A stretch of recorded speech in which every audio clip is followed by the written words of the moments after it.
Oh yes. The investigations are still going on, but from what we have gathered, the motorcycle is registered in the names of Musana Yusuf. We are yet to establish whether the rider was Musana Yusuf or somebody else, and what links they have or they could have with the terrorist who was riding on the motorcycle. So we will dig deeper into this, and we'll definitely find out.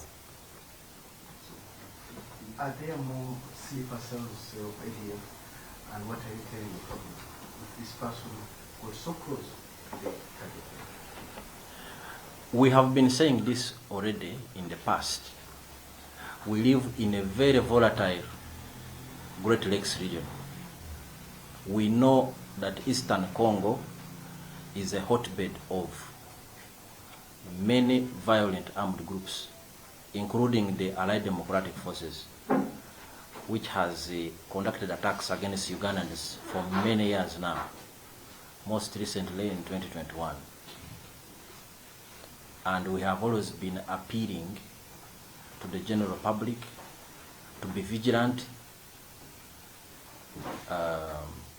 report any suspicious individuals or objects or activities to the security forces, so that intervention measures are undertaken in time. And we thank Ugandans that, for the most part, Ugandans have been very cooperative with security, and working together with the security services, we have been able to prevent disaster. Otherwise, we could easily have another July 2010 bombings here.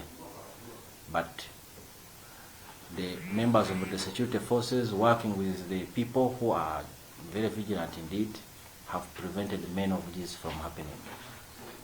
We also have the Al-Shabab situation. It seems far away in Somalia, but actually it is not, because Al-Shabaab comes as close as the northeastern frontier of the Kenya-Somalia border. There is a very big population of Somalis in Kenya, and increasingly even in Uganda, so they can always infiltrate. Our borders are porous, so the key is to ensure that we are constantly vigilant. Everyone, the wananchi and the security services. And that's how we'll be able to prevent disaster from striking our people, like it is happening in some places. You say you once arrested the suicide bomber, so you released her under which grounds? We didn't have sufficient evidence. And by the way, this should also tell you that the security services in Uganda and the justice system generally tries to be fair and considerate, although many people tend to think otherwise. If we don't have concrete evidence about you, we might be suspicious, but if we don't have evidence, then we will be compelled to release you. Because to take someone to court means you must have gathered your evidence, and that person will be prosecuted successfully. So there are definitely some gaps in what we had, and we let her go. But today, we have been vindicated that actually she was indeed a terrorist, even when we arrested her back then. But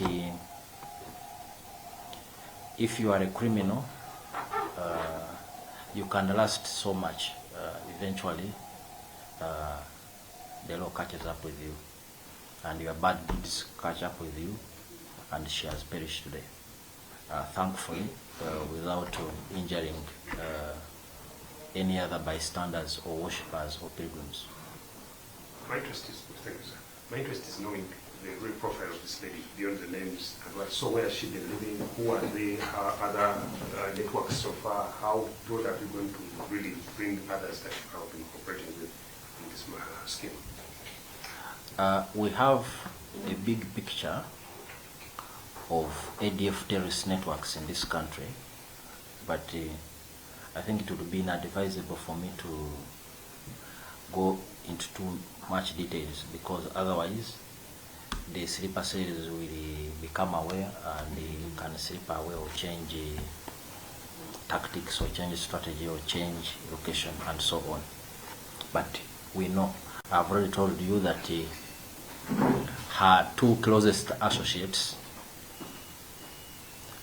there's a problem. I'm in darkness. Unless we have sound. No, for you, for others.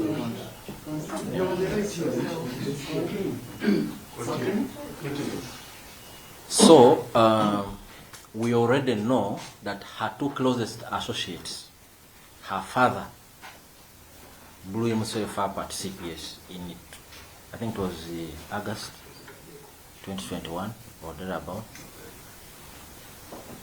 and her husband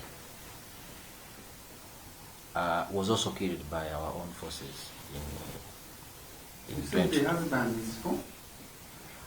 Her husband was a terrorist called Muzaffar.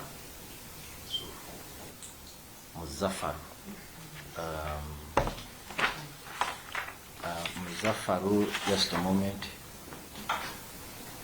Muzaffaru, I have one name, Muzaffaru. Her husband was Abdul Shakur, the suicide bomber who detonated himself at CPS. That is the father. Yes, the father is Abdul Shakur. She was a daughter to Abdul Shakur, a suicide bomber who detonated himself at CPS. That was 2021. Her husband, One Muzaffar, was also killed by our security forces in 2021. He was part of the group who tried to attack Munas who had converged at the send-off of the late Deputy Inspector General of Police, Lieutenant General Paolo Kechi.